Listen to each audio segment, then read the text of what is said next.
اعوذ باللہ من الشیطان الرجیم بسم اللہ الرحمن الرحیم وَإِنَّ لَكُمْ فِي الْأَنْعَامِ لَعِبْرَةً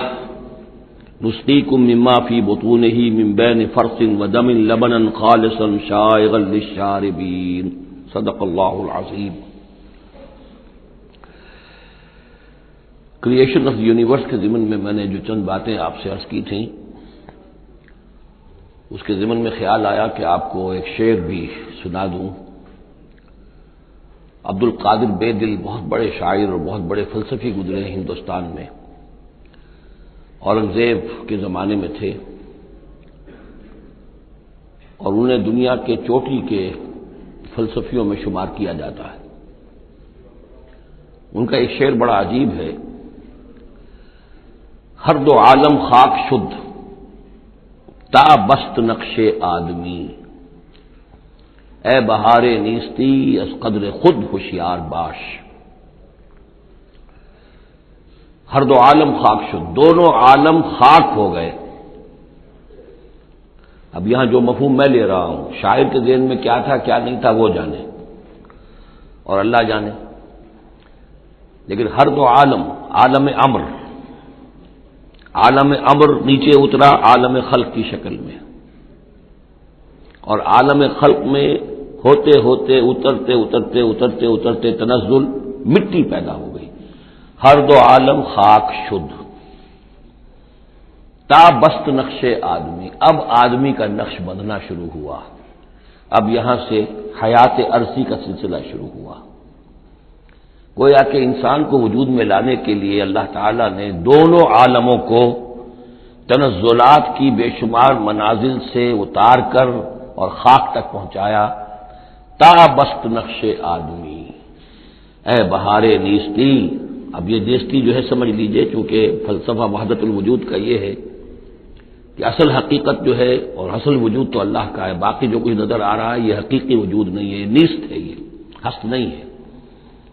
صرف یہ شکلیں ہیں، صورتیں ہیں، امیجز ہیں۔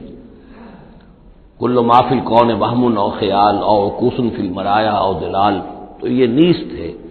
یہ جو عالم وجود ہے جسے کہا جا رہا ہے نیستی، اس عالم کی بہار انسان ہے، کلائمیکس آف دس کریشن۔ خلقتہ بیدی، مسجود ملائک، خلیفۃ اللہ۔ تو اے بہار نیستی از خود قدر خود ہوشیار باش، ذرا اپنے مقام اور مرتبے کو سمجھو کہ تمہارے وجود کے لیے اللہ تعالیٰ نے ہر دو عالم کو تنزلات کی کتنی منزلوں سے نیچے اتار کر خاک کیا ہے، تب تمہارا نقش بننا شروع ہوا۔ اور یہ عبد القادر بے دل وہ ہیں کہ جن کے آگے مرزا غالب بھی پانی بھرتے ہیں۔ طرز بے دل میں ریختہ کہنا اسد اللہ خاں قیامت ہے، آسان کام نہیں ہے جو انداز ہے بے دل کا۔ اب چلیے آگے۔ وَإِنَّ لَكُمْ فِي الْأَنْعَامِ لَعِبْرَةً، جیسا کہ میں نے عرض کیا تھا، اس سورہ نحل میں اللہ تعالیٰ نے جو مختلف نعمتیں انسانوں کے لیے بنائی ہیں، پیدا کی ہیں، ان کا ایک ایک کر کے تذکرہ ہو رہا ہے، اور ان کے لیے تمہارے جو چوپائے ہیں، مویشی ہیں، ان میں بھی عبرت ہے، سبق ہے۔ ان کو دیکھو اور اللہ کی حکمتوں کو پہچانو۔ نسقیکم مما فی بطونہ، ہم پلاتے ہیں تمہیں اس میں سے جو ان کے پیٹوں میں ہوتا ہے۔ پیٹوں میں کیا ہوتا ہے؟ من بین فرث، گوبر ہوتا ہے، ودم، یہ خون ہوتا ہے۔ پیٹ چاک کرو گے کیا نکلے گا؟ لبنن، اب ان دونوں کے مابین سے اللہ تعالیٰ تمہیں پلا رہا ہے دودھ، لبنن خالصا، ستھرا، صاف، سائغا للشاربین، پینے والوں کے لیے نہایت خوشگوار، خوش ذائقہ۔ ومن ثمرات النخیل والاعناب، اور کھجوروں کے پھلوں سے بھی اور انگوروں سے بھی، تتخذون منہ سکرا ورزقا حسنا، اس سے تم نشے کی چیزیں بھی بناتے ہو، اور یہ کہ رزق حسنا بھی ہے، بہترین رزق بھی ہے تمہارے لیے۔ ان فی ذلک لآیۃ لقوم یعقلون، یقیناً اس میں نشانی ہے ان لوگوں کے لیے جو عقل سے کام لیں۔ وَأَوْحَىٰ رَبُّكَ إِلَى النَّحْلِ، اور تیرے رب نے وحی کی شہد کی مکھی کی طرف، یعنی اس کی فطرت میں یہ چیز ودیت کر دی۔ ان اتخذی من الجبال بیوتا ومن الشجر ومما یعرشون، کہ گھر بنا پہاڑوں پر بھی اور درختوں پر بھی، اپنے چھتے لگا، گھر بنا اور جو یہ ٹٹیاں باندھتے ہیں کھجوروں کی انگوروں کی بیلوں کے لیے، اس کے اوپر بھی وہ جا کے وہ اپنا بھی ڈیرا لگا لیتے ہیں۔ ثم کلی من کل الثمرات، پھر ہر طرح کے میووں میں سے کھا، یعنی ان کے رس چوس۔ فسلکی سبل ربک ذللا، اور پھر اپنے رب کے راستوں پر چل، وہ راستے کے جو صاف پڑے ہوئے ہیں کہ جن میں کوئی رکاوٹ نہیں ہے، ادھر سے ادھر، ادھر سے ادھر۔ یہ ہے شہد کی مکھی، یخرج من بطونہا، اس کے پیٹوں سے نکلتا ہے شراب، ایک پینے کی شے یعنی شہد، مختلف الوانہ، جس کے رنگ مختلف ہوتے ہیں، فیہ شفاء للناس، جس میں لوگوں کے لیے شفا ہے۔ جیسے کہ جن جن پودوں کے پھولوں کا رس اس نے چوسا ہے، اس کے خواص، اس کے اثرات، اس کی تاثیرات جو ہیں وہ شہد میں آ جاتی ہے۔ وہ شہد تو گویا کہ وہ کشید کر رہی ہے ان پھلوں کے اندر، اور ان میں جو کچھ تاثیرات ہیں وہ اس شہد میں آ جائیں گی، اور جڑی بوٹیوں سے گویا اس طریقے سے شہد میں وہ ادویات کے اثرات سرات کر رہے ہیں۔ ان فی ذلک لآیۃ لقوم یتفکرون، یقیناً اس میں نشانی ہے ان لوگوں کے لیے جو غور و فکر سے کام لیں۔ واللہ خلقکم ثم یتوفاکم، اللہ ہی ہے جس نے تمہیں پیدا کیا، پھر وہی تمہیں قبض کر لے گا، موت دے گا، وفات دے گا۔ ومنکم من یرد الی ارذل العمر، اور تم میں سے کچھ ایسے بھی ہوتے ہیں جو بڑی ہی ضعیف عمر کو پہنچ جاتے ہیں، بڑی ردی عمر، وہ ضعیف عمر جس میں کہ انسان دوسروں پر بوجھ بن جائے، اور نہ صرف یہ کہ دوسروں پر بوجھ بن جائے، لیکن لا یعلم من بعد علم شیئا، کہ نہ جانے سب کچھ جاننے کے بعد کچھ بھی۔ آپ کو معلوم ہے ڈیمنشیا بھی ہو جاتا ہے، ذہنی صلاحیتیں ختم ہو جاتی ہیں، یادداشت ختم ہو جاتی ہے، بڑے بڑے عاقل اور بڑے بڑے فلسفی اس عمر میں جا کے جو بچوں کی سی باتیں کرنے لگتے ہیں۔ ان اللہ علیم القدیر، یقیناً اللہ تعالیٰ جاننے والا ہے، قدرت والا۔ واللہ فضل بعضکم علی بعض فی الرزق، اور اللہ نے تم میں سے بعض کو بعض پر رزق میں فضیلت دی ہے۔ اب یہ رزق کی فضیلت ایک تو وہ ہے جو مادی اسباب و وسائل ہے، یہ بھی رزق ہے، اس میں بھی اللہ نے فضیلت دی ہے۔ لیکن یہ کہ کوئی سوشلسٹ اور کمیونسٹ جو ہے اس پر اعتراض کر دے گا یہ اللہ کی طرف کیوں منسوب کرتے ہو، یہ تو لوگوں نے غلط نظام بنا رکھا ہے۔ لیکن سوال تو یہ ہے کہ ذہنی صلاحیتیں بھی تو اللہ نے سب کو برابر نہیں دی، جسمانی قوت بھی تو سب کو برابر نہیں دی، یہ بھی تو رزق ہے۔ اصل رزق تو یہ ہے جو جینز ملے ہیں، جو صلاحیتیں ملی ہیں، وہ کسی کے اپنے چوائس پر تو نہیں اور سب کی برابر نہیں ہے، اس میں بھی فرق ہے، کسی کو فضیلت دی ہے، کسی کو کسی اعتبار سے، کسی کو کسی اعتبار سے۔ واللہ فضل بعضکم علی بعض فی الرزق فما الذین فضلوا براد رزقہم علی ما ملکت ایمانہم، تو تم نہیں دیکھتے کہ جن لوگوں کو رزق میں فضیلت دی گئی ہو وہ لوٹا دیتے ہو اپنا رزق اپنے غلاموں کو، یعنی جو ان کے غلام ہیں ان کو بھی ان کے ساتھ تقسیم کر لیں، ان کو بھی مالک بنا دیں، یہ تو نہیں ہوتا۔ یہ اصل میں نفی کی جا رہی ہے کہ تم نے جو سمجھا کہ ایک بڑا خدا ہے، یہ چھوٹے خدا جو ہے، یہ در حقیقت اس کے تو ایک طرح سے یوں سمجھیے کہ خدمتگار ہی ہیں، لیکن چونکہ اس کے خدمت میں رہتے ہیں اور اس ہماری کو سفارش کر سکتے ہیں۔ لیکن اگر یہ چھوٹے ہیں تو جیسے تم اپنے غلاموں کو اپنے برابر نہیں کر سکتے، کیا اللہ تعالیٰ ان کو اپنے برابر کر لے گا؟ کیا ان میں سے کسی کی دھوس جو ہے اللہ کے اوپر چلے گی؟ کیا وہ اللہ سے اپنی بات بنوا لے گا؟ فہم فی سوا، کوئی شخص اپنے غلاموں کو اپنی ملکیت میں برابر کا شریک نہیں کرتا۔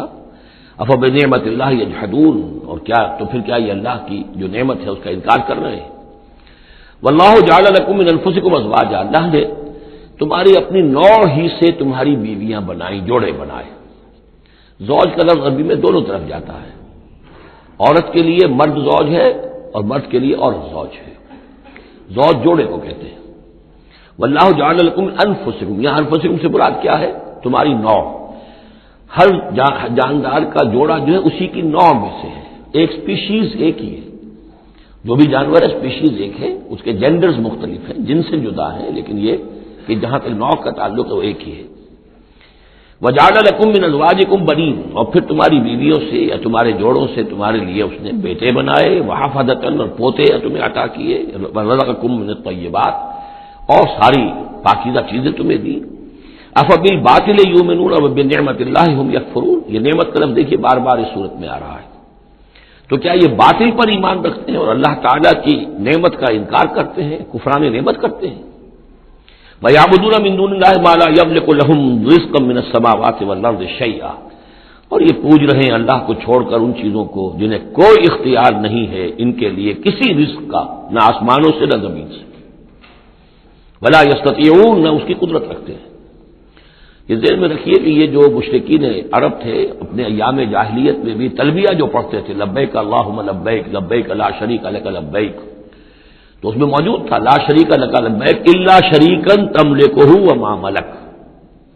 تیرا کوئی شریک نہیں ہے، ہاں وہ شریک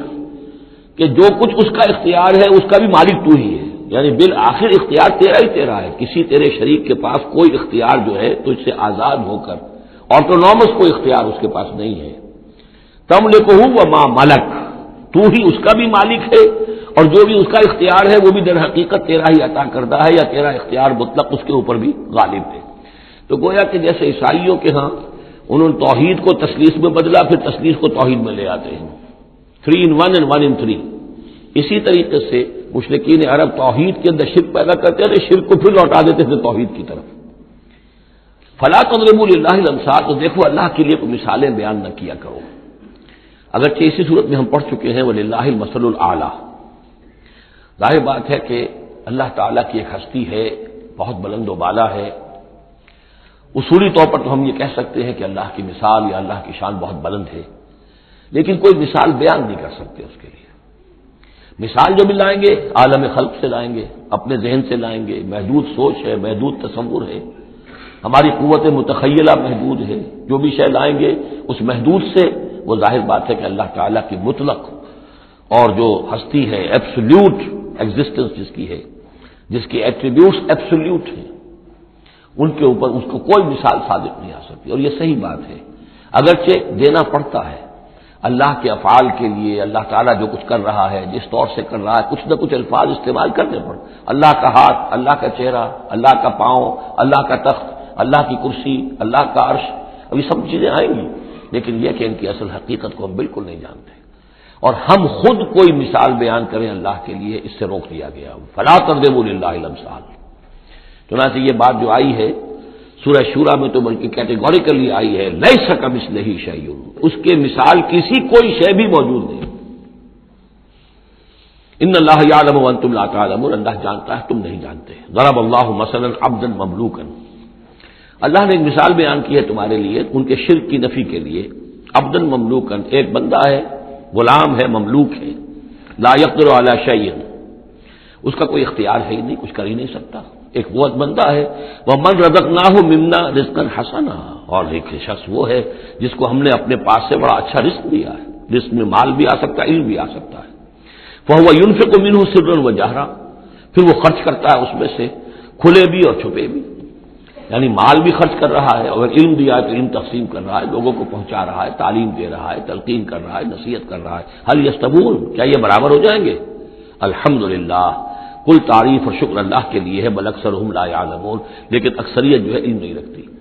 یعنی اللہ کے ایک وہ بندے ہیں کہ جو اس کے کام میں لگے ہوئے ہیں، امر بالمعروف نہی عن المنکر کر رہے ہیں، علم پھیلا رہے ہیں، یا اللہ نے مال دیا ہے تو اس کے دین کے لیے خرچ کر رہے ہیں، یا ابنائے نو میں سے جو لوگ ضرورت مند ہیں، محتاج ہیں، ان کو دے رہے ہیں، اور ایک وہ ہے کہ جس کے ہاتھ میں کچھ ہے ہی نہیں، اختیار ہی نہیں ہے، وہ کچھ کر ہی نہیں سکتا، تو یہ برابر کیسے ہو جائے گا؟ ضرب اللہ مثلا رجلین، اب اللہ نے دو اور انسانوں کی مثال بیان کی، احدہما ابکم لا یقدر علی شیء وہو کل علی مولاه، ایک شخص کے دو غلام ہیں، ایک جو ہے ان میں سے وہ گونگا ہے اور وہ کسی کام کی صلاحیت نہیں رکھتا، اور وہ تو اپنے آقا کے اوپر بوجھ بنا ہوا ہے، روٹی تو توڑتا ہے، کھانا تو کھاتا ہے، اس میں صلاحیت کوئی ہے ہی نہیں، وہ کام کر نہیں سکتا۔ غلام جو لوگ ہوتے تھے آقاؤں کے، وہ کما کے بھی لاتے تھے اور ان کی کمائی سے جو ہے وہ لوگ پھر عیش کرتے تھے، لیکن ایک غلام ایسا ہے، نکما ہے، اب کم لا یقدر علی شیء وہو کل علی مولاه اینما یوجہہ لا یأتی بخیر، جہاں کہیں بھی وہ آقا اس کو بھیجتا ہے وہ کوئی خیر لے کر نہیں آتا، نہ کوئی نفع کی بات، نہ کوئی نفع۔ حل یستوی ہوا، کیا برابر ہوگا وہ بندہ، وہ غلام، ومن یامر بالعدل، اور ایک اور غلام اس کا ایسا ہے کہ جو حکم دیتا ہے عدل کا، وہو علی صراط مستقیم، اور وہ سیدھی راہ پر قائم ہے۔ یہ مثال دے رہا اللہ تعالیٰ اپنے غلاموں کی کہ میرے بھی تو غلام، تم سب میرے غلام ہو۔ ایک میرے وہ غلام ہے کہ جو میرے رزق کو جو ہے وہ تو کھا رہے ہیں، پی رہے ہیں، لیکن میرا کام کوئی نہیں کر رہے، میرے دین کی خدمت کوئی نہیں کر رہے، میری کتاب کی خدمت نہیں کر رہے، میری مخلوق کی خدمت نہیں کر رہے، خدمت خلق نہیں کر رہے، روٹیاں توڑ رہے ہیں، میرے دیے ہوئے رزق میں سے جو ہے وہ کھا پی رہے ہیں، عیش کر رہے ہیں۔ یہ اس غلام کے مانند ہے کہ جو اپنے آقا پر بوجھ بنا ہوا ہے، اور ایک غلام وہ ہے کہ جو اس خدمت میں لگا ہوا ہے، نیکی کا حکم دے رہا ہے، بدی سے روک رہا ہے، دین کی خدمت میں لگا ہوا ہے، دین کو قائم کرنے کی جد و جہد میں تن من دھن لگا رہا ہے۔ وَهُوَ عَلَىٰ صِرَاطٍ مُّسْتَقِيمٍ وَلِلَّهِ غَيْبُ السَّمَاوَاتِ وَالْأَرْضِ، آسمانوں اور زمین کے سارے بھید، ساری کھلی باتیں، ساری چھپی باتیں اللہ ہی کے لیے ہیں۔ وَمَا أَمْرُ السَّاعَةِ إِلَّا كَلَمْحِ الْبَصَرِ، اور قیامت کا معاملہ تو بس ایسے ہوگا جیسے ایک نگاہ کا لپک جانا، اچانک آ جائے، او ہوا اقرب، یا شاید وہ اس سے بھی قریب تر ہو۔ ان اللہ علی کل شیء قدیر، یقیناً اللہ تعالیٰ ہر چیز پر قادر ہے۔ واللہ اخرجکم من بطون امہاتکم لا تعلمون شیئا، اللہ نے تمہیں نکالا تمہاری ماؤں کے پیٹوں سے کہ تم کچھ شے نہیں جانتے تھے، کوئی علم نہیں تھا۔ واقعہ یہ ہے کہ انسان کا بچہ جس قدر کمزور اور ضعیف ہوتا ہے، شاید کسی حیوان کا بچہ اتنا کمزور نہیں ہوتا۔ آپ نے بکری کے بچے کو دیکھا ہوگا، نوزائیدہ کو، وہ تھوڑی دیر بس اس کی ٹانگیں لڑکھڑاتی ہیں، بس تھوڑی دیر، فوراً ہی ولادت کے بعد ٹانگوں میں کھڑا ہوتا ہے۔ لیکن یہ کہ انسان کا بچہ جتنا لا علم، جتنا ضعیف، جتنا کمزور، جتنا ڈیپینڈنٹ، جتنا محتاج ہوتا ہے۔ واللہ اخرجکم من بطون امہاتکم لا تعلمون شیئا وجعل لکم السمع والابصار والافئدہ لعلکم تشکرون، پھر اللہ نے تمہیں سماعت دی، بصارت دی اور افئدہ دیے۔ یہ افئدہ کا جو عام طور پہ ترجمہ جو ہے آپ نے دیکھا ہوگا دل لکھا ہوتا ہے، مجھے اس سے اختلاف ہے۔ میرے نزدیک افئدہ جو ہے اس سے مراد جو ہے عقل ہے، لیکن یہ میں اس پر گفتگو کروں گا اگلی صورت میں انشاءاللہ۔ ان السمع والبصر والفؤاد كل اولئک کان عنہ مسئولا، وہ جو آیت ہے سورہ بنی اسرائیل کی، وہ اس موضوع کے اوپر اہم ترین ہے۔ پھر اللہ تعالیٰ نے تمہیں کان اور آنکھیں دی اور عقل دی۔ یہ اصل میں ریلیشن شپ یہ ہے کہ یہ سینس ڈیٹا ہے، آنکھوں سے، کانوں سے یہ ڈیٹا، جیسے کہ آپ آج کل کمپیوٹر میں ڈیٹا جو ہے فیڈ کرتے ہیں اس کے اندر، پھر وہ اس کو پروسیس کرتا ہے، پھر وہ انفر کرتا ہے، پچھلی میموری کے ساتھ ٹیلی کرتا ہے، پھر اس سے کوئی نیا نتیجہ نکالتا ہے۔ تو یہ جو برین کمپیوٹر یہاں رکھا ہوا ہے، یہ ہے جس کو کہ سینس ڈیٹا جا رہا ہے، آنکھوں سے، کانوں سے، چھو کر، چکھ کر، سونگ کر، جو بھی صلاحیتیں ہمارے اندر ہیں ان سے وہ سارا سینس ڈیٹا جو ہے وہ وہاں جا کر پھر پروسیس ہوتا ہے، اس کو پروسیس کر کے اس سے نتیجہ نکالتا ہے، وہ ہے عقل، وہ جو انسان کے اندر یہ ذہن اس دماغ میں جو رکھا گیا ہے۔ فؤاد سے میرے نزدیک مراد یہ ہے، اور میں اس پر جازم ہوں۔ وَجَعَلَ لَكُمُ السَّمْعَ وَالْأَبْصَارَ وَالْأَفْئِدَةَ لَعَلَّكُمْ تَشْكُرُونَ، تاکہ تم شکر کرو، ان چیزوں کا، ان نعمتوں کا حق مانو، حق ادا کرو، ان چیزوں کو، ان نعمتوں کو صحیح طریقے سے استعمال کرو۔ أَلَمْ يَرَوْا إِلَى الطَّيْرِ مُسَخَّرَاتٍ فِي جَوِّ السَّمَاءِ، کیا یہ دیکھتے نہیں پرندوں کو کہ وہ فضا کی اس خالی خلا کے اندر حکم یہ بالکل مسخر ہیں، یعنی اللہ تعالیٰ کے حکم کے مطابق جو ہے تیر رہے ہیں۔ ما یمسکہن الا اللہ، انہیں نہیں تھاما ہوا ہے کسی نے سوائے اللہ کے۔ ان فی ذلک لآیات لقوم یؤمنون، یقیناً اس میں نشانیاں ہیں ان لوگوں کے لیے جو ماننا چاہیں یا جو ایمان رکھتے ہوں۔ واللہ جعل لکم من بیوتکم سکنا، اور اللہ تعالیٰ نے تمہارے لیے تمہارے گھروں میں سکون اور سکونت کی جگہ، رہنے کی جگہ تمہیں فراہم کی ہے۔ وجعل لکم من جلود الانعام، اور بنا دیے تمہارے لیے تمہارے چوپایوں کی کھالوں سے بیوتن، ایسے گھر یعنی خیمے، یہ جانوروں کے کھالوں کے خیمے بناتے تھے تاکہ یہاں خیمہ، یہاں اکھاڑا وہاں لگا دیا، وہاں سے اکھاڑا وہاں لگا دیا، وہ ہلکا رہتا تھا کھانا بدوش لوگوں کے لیے۔ تم ان کی کھالوں سے بنا لیتے ہو گھر، تستخفونہا، جو تمہیں بڑے ہلکے رہتے ہیں تمہارے لیے، یوم ذانکم، جس دن کہ تم سفر میں ہو، و یوم اقامتکم، اور جب تم کہیں اقامت کرنا چاہو، وہی خیمے اتارے اونٹ کے پیٹھ کے اوپر سے، وہاں گاڑا، رات کو اس کے اندر آرام کر لیا۔ ومن اصوافہا، اب یہ تین الفاظ آ رہے ہیں جو کہا تھا دفن، تمہارے لیے جڑاول ہے ان میں، انہی حیوانات میں وہ ریشہ پیدا کر رکھا ہے ہم نے، فائبر، جس فائبر کے ذریعے سے کہ تم کپڑا بنتے ہو، اب کاٹن فائبر ہے یا اب آرٹیفیشل فائبرز آ گئے ہیں، لیکن سب سے پہلے جو چیز انسان کو ملی تھی وہ تو حیوانات کے جو یہ ان چوپایوں کے جو بال ہیں ان سے ہی انسان نے کچھ چیزوں کو بننا سیکھا تھا۔ من اصوافہا، صوف کہتے ہیں بھیڑوں کی اون کو، واوبارہا، وبر کہتے ہیں جو کہ یہ ببریاں کہلاتی ہیں اونٹ کی، ان کے جو بال ہوتے ہیں، واشعارہا، اور بکریوں کے بال اشعار کہلاتے ہیں۔ تم ان سے، صوف سے اور ببروں سے اور بکریوں کے بالوں سے، اساساً و متاعاً، تم سامان بناتے ہو، اپنے برتنے کی چیزیں بنا لیتے ہو، الہین، ایک خاص وقت تک کے لیے۔ واللہ جعل لکم مما خلق ظلالا، اور اللہ تعالیٰ نے تمہارے لیے جو کچھ اس نے پیدا کیا ہے اس کے ذریعے سے سایہ فراہم کیا ہے۔ درختوں کا سایہ تمہیں ملتا ہے، کسی اور چیز کا سایہ اللہ تعالیٰ تمہیں دیتا ہے۔ وَجَعَلَ لَكُم مِّنَ الْجِبَالِ أَكْنَانًا، اور تمہیں پہاڑوں کے اندر چھپنے کی جگہ دے دی ہے، یعنی غاریں ہوتی ہیں، ظاہر بات ہے طوفان جب آتے ہیں اور بڑی تیز ہوا جب چل رہی ہوتی ہے تو پہاڑوں ہی کے اندر وہ کھو موجود ہوتی ہے، وہ غاریں ہوتی ہیں کہ ان میں لوگ پناہ لیتے ہیں۔ وَجَعَلَ لَكُمْ سَرَابِيلَ تَقِيكُمُ الْحَرَّ، اور تمہارے لیے ایسے کرتے بنا دیے، لباس بنا دیے جو تمہیں گرمی سے بچاتے ہیں۔ وَسَرَابِيلَ تَقِيكُمْ بَأْسَكُمْ، اور ایسے کرتے یعنی جو ذرا بختر ہوتے تھے کہ جو تمہاری لڑائی کے اندر تمہیں بچاتے ہیں۔ کذالک یتم نعمتہ، نعمت کے لفظ کو پھر نوٹ کیجئے، اس طرح اللہ تعالیٰ اتمام فرما رہا ہے اپنی نعمتوں کا علیکم، تم پر، لعلکم تسلمون، تاکہ تم سر تسلیم خم کرو اور اطاعت کی روش اختیار کرو۔ فَإِن تَوَلَّوْا، تو پھر اے نبی اگر یہ رخ موڑ لیں، پیٹھ موڑ لیں، فَإِنَّمَا عَلَيْكَ الْبَلَاغُ الْمُبِينُ، تو آپ پر تو بس صاف صاف پہنچا دینے کی ذمہ داری ہے۔ یعرفون نعمت اللہ ثم ینکرونہا، یہ اللہ کی نعمتوں کو پہچانتے ہیں پھر منکر ہو جاتے ہیں۔ واکثرہم الکافرون، اور ان کی اکثریت جو ہے وہ ناشکروں پر مشتمل ہے۔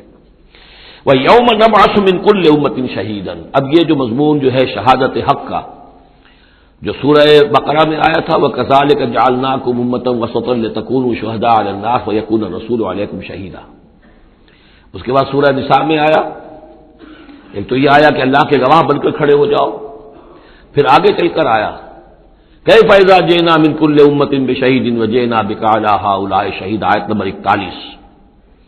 وہ مضمون یہاں پھر دو مرتبہ اس صورت میں آ رہا ہے۔ وَيَوْمَ نَبْعَثُ مِن كُلِّ أُمَّةٍ شَهِيدًا، جس دن کو اٹھائیں گے ہم ہر امت میں سے ایک شہید۔ کون ہوگا وہ؟ جسے رسول کی حیثیت سے اس امت کو کی طرف بھیجا تھا۔ فَلَنَسْأَلَنَّ الَّذِينَ أُرْسِلَ إِلَيْهِمْ وَلَنَسْأَلَنَّ الْمُرْسَلِينَ، سورہ اعراف کی آیت نمبر 6۔ سب سے پہلے وہ جسے ہم کہتے ہیں پروزیکیوشن وٹنس کی حیثیت سے، عدالت کا گواہ، سرکاری گواہ کی حیثیت سے رسول کھڑا ہوگا، اور رسول یہ کہے گا کہ اللہ تیرا جو پیغام مجھ تک آیا تھا اس قوم کے لیے، میری قوم کے لیے، میں نے انہیں پہنچا دیا تھا۔ ناؤ دے آر ریسپانسبل، اب یہ جواب دہ ہے، اب ان سے محاسبہ ہو سکتا ہے۔ تو یہ ہے نبی جو ہے گویا کہ اپنی قوم کے خلاف گواہی دے گا۔ اگر نبی یہ گواہی نہ دے تو وہ کہیں کہہ سکتے تھے اللہ ہمیں تو بات پہنچی نہیں، ہم بات سمجھے نہیں تھے۔ نبی کہے گا میں نے سمجھا دیا تھا، کھول کھول کر سمجھا دیا تھا، کوئی اجتماع نہیں چھوڑا تھا، پورا مبرہن کر دی تھی بات، دودھ کا دودھ پانی کا پانی بالکل علیحدہ کر دیا تھا، کیسے انکار کریں گے؟ وَيَوْمَ نَبْعَثُ مِن كُلِّ أُمَّةٍ شَهِيدًا ثُمَّ لَا يُؤْذَنُ لِلَّذِينَ كَفَرُوا وَلَا هُمْ يُسْتَعْتَبُونَ، پھر ان کافروں کو نہ کوئی اجازت ملے گی اور نہ انہیں لیو فار اپیل ملے گی کہ کھڑے ہو کر کسی طریقے سے کوئی عذر جو ہے وہ تراش کر کچھ اپنے آپ کو بچانے کی کوشش کرے۔ وَإِذَا رَأَى الَّذِينَ ظَلَمُوا الْعَذَابَ، اور جس وقت کہ یہ ظالم اور یہ کافر اور گناہ گار دیکھیں گے عذاب کو، فَلَا يُخَفَّفُ عَنْهُمْ، تو پھر اب ان سے تخفیف نہیں کی جائے گی اس عذاب میں، وَلَا هُمْ يُنظَرُونَ، اور نہ ہی انہیں کبھی کوئی مہلت ملے گی، کوئی وقفہ نہیں ہوگا، وہ مسلسل ہوگا۔ وَإِذَا رَأَى الَّذِينَ أَشْرَكُوا شُرَكَاءَهُمْ، اور جب وہ دیکھیں گے مشرک لوگ اپنے شرکاء کو، وہ جا رہے ہیں عبد القادر جیلانی جن کے نام کی دہائی ہم دیا کرتے تھے، قالوا ربنا هؤلاء شركاؤنا، اب ظاہر بات ہے ان کا رتبہ بلند ہوگا آخرت میں، وہ اللہ کے ولی ہیں، یا حضرت عیسیٰ ہوں گے، اللہ ہم اس کو پوجا کرتے تھے، ہمارا خیال تو یہ تھا کہ وہ سولی چڑھ کر ہماری طرف سے کفارہ بن ہی چکا ہے، یہ عیسیٰ جو ہے ہم نے تو اس کو پوجا تھا۔ تو وہ کہیں گے ربنا هؤلاء شركاؤنا الذين كنا ندعو من دونك، یہ ہے وہ شرکاء جن کو ہم تیرے سوا پکارا کرتے تھے دنیا میں، فالقوا الیہم القول انکم لکاذبون، تو وہ مقدس ہستیاں یہ کہیں گی تم جھوٹ بول رہے ہو، بکواس کر رہے ہو، تمہارا ہم سے کوئی تعلق نہیں۔ یہ پہلے بھی آ چکا ہے کہ ہم تمہاری عبادت سے اور تمہاری ساری چیخ پکار سے ہم بالکل غافل ہیں، ہمیں کچھ پتہ نہیں تم کیا کرتے رہے ہو، ہمارا کوئی تعلق تم سے نہیں۔ فالقوا الیہم القول انکم لکاذبون، تم جھوٹے ہو۔ والقوا الی اللہ یومئذ السلام، اور وہ سب کے سب اس روز اللہ کے سامنے اپنی اطاعت اور عاجزی پیش کر رہے ہوں گے۔ وضل عنہم ما كانوا یفترون، اور جو افطرا انہوں نے کر رکھے تھے، ان کے نام پر عقیدے گھڑے ہوئے تھے، وہ بچا لیں گے اور وہ چھڑا لیں گے، اور وہ کفارہ بن چکے ہیں، وہ ہمارے گناہوں کی طرف سے پہلے ہی کفارہ بن کر قربانی کا بکرا بن کر پھانسی پر چڑھ چکے ہیں۔ تو یہ ساری چیزیں ضل عنہم، وہ سب کی سب جو ہیں وہ تو ان کے ہاتھوں سے گم ہو جائیں گے، ہاتھوں کے طوطے اڑ جائیں گے۔ الذین کفروا وصدوا عن سبیل اللہ زدناہم عذابا، وہ لوگ جنہوں نے کفر کیا اور نہ صرف خود کفر کیا، لوگوں کو روکتے رہے اللہ کے راستے سے، زدناہم عذابا فوق العذاب، ہم تو ان کے عذاب میں تو اور اضافہ کرتے چلے جائیں گے، بما کانوا یفسدون، بسبب اس شرارت کے جو وہ کرتے تھے، سازشیں کرتے تھے، لوگوں کو ورگلاتے تھے، اس راستے پر جانے سے روکتے تھے۔ وہ یوم نبعث فی کل امۃ شہیدا دوبارہ دیکھیے آ گیا، اور ذرا تصور کرو اس دن کا جس دن ہم ہر امت میں ایک گواہ کھڑا کریں گے۔ یہ تمام جو رسول ہیں گواہ ہیں۔ یا ایھا الرسول انا ارسلناک شاہدا ومبشرا ونذیرا وداعیا الی اللہ باذنہ وسراجا منیرا۔ یا ایھا النبی انا ارسلناک شاہدا ومبشرا ونذیرا، شاہد شہید گواہ، اسی معنی میں سورہ مزمل میں آیا ہے، تمہارے پاس ہمارا رسول آ گیا ہے، جیسے کہ فرعون کے پاس رسول آیا تھا، فعصى فرعون الرسول فاخذناه اخذا وبيلا، لقد ارسلنا الیکم رسولا شاہدا علیکم کما ارسلنا الی فرعون رسولا فعصى فرعون الرسول فاخذناه اخذا وبيلا فكيف تتقون ان كفرتم يوما يجعل الولدان شيبا وَيَوْمَ نَبْعَثُ فِي كُلِّ أُمَّةٍ شَهِيدًا عَلَيْهِمْ مِنْ أَنفُسِهِمْ، ان کے خلاف گواہی دینے، ان کے اوپر کھڑے ہو کر گواہی دینے والے انہی میں کے ہوں گے۔ وَجِئْنَا بِكَ شَهِيدًا عَلَىٰ هَٰؤُلَاءِ، یہ بالکل تقریباً وہی آیت جو سورہ نساء میں آ چکی، اور آپ کو کھڑا کریں گے گواہ بنا کر ان کے خلاف۔ اب ہؤلاء میں اشارہ کس کی طرف ہو رہا ہے؟ یہ جو قریش ہے، جن کو حضور نے یہ دعوت پہنچا دی ہے، جن پر اتمام حجت آپ کر چکے ہیں، یہ تو ہے جو براہ راست حضور ان کے خلاف گواہی دیں گے، اللہ میں نے ان کو بات پہنچا دی تھی اور کوئی شک و شبے کی گنجائش نہیں چھوڑی تھی، میں نے اتنے برس اپنی جان ہلکان کی ہے، میں نے ایک ایک کو پکارا ہے، علیحدگی میں جا کر بھی بات کی ہے، ڈنکے کی چوٹ بھی پکارا ہے، میں نے کوئی دقیقہ فرگزاش نہیں رہنے دیا۔ باقی یہ کہ اس سے آگے اس کو پہنچانے کی ذمہ داری امت پر ہے، یہ گواہی پھر امت کو دینی ہے، اور اگر یہ امت یہ گواہی نہ دے سکے تو پھر لوگوں کی گمراہی کا وبال اس امت کے اوپر آ جائے گا۔ تمہارے ذمہ تھا آپ پہنچانا، یہ ہے اصل میں وہ نازک ذمہ داری جو امت مسلمہ کی حیثیت سے ہمارے کندھوں پر آئی ہے۔ اسی لیے جیسے ہی سورہ بقرہ میں وہ تحویل قبلہ کا اعلان آیا، وَكَذَلِكَ جَعَلْنَاكُمْ أُمَّةً وَسَطًا لِتَكُونُوا شُهَدَاءَ عَلَى النَّاسِ وَيَكُونَ الرَّسُولُ عَلَيْكُمْ شَهِيدًا، تو 19ویں رکوع میں شروع ہو گئی بات، یا ایھا الذین آمنوا استعینوا بالصبر والصلاۃ، بہت بڑی ذمہ داری آ گئی ہے تم پر، ان اللہ مع الصابرین ولا تقولوا لمن يقتل في سبيل الله اموات بل احياء ولكن لا تشعرون، وہ ساری ذمہ داریاں ہیں۔ وجئنا بك شهيدا على هؤلاء ونزلنا عليك الكتاب تبيانا لكل شيء، اور اے نبی ہم نے اتار دی ہے آپ پر یہ کتاب، یہ قرآن، وضاحت کرتے ہوئے ہر شے کی، یعنی جو بھی انسان کی ہدایت کے لیے جو مسئلہ ضروری ہے وہ سارا کا سارا اس میں موجود ہے، وہدی ورحمۃ،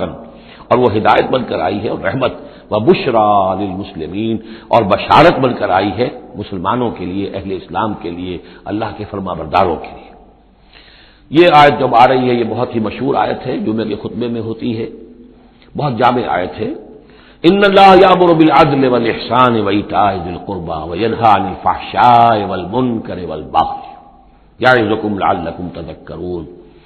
یقیناً اللہ تمہیں حکم دیتا ہے لوگوں سب سے پہلے عدل، انصاف۔ عدل سے اوپر کی ایک شے ہے احسان۔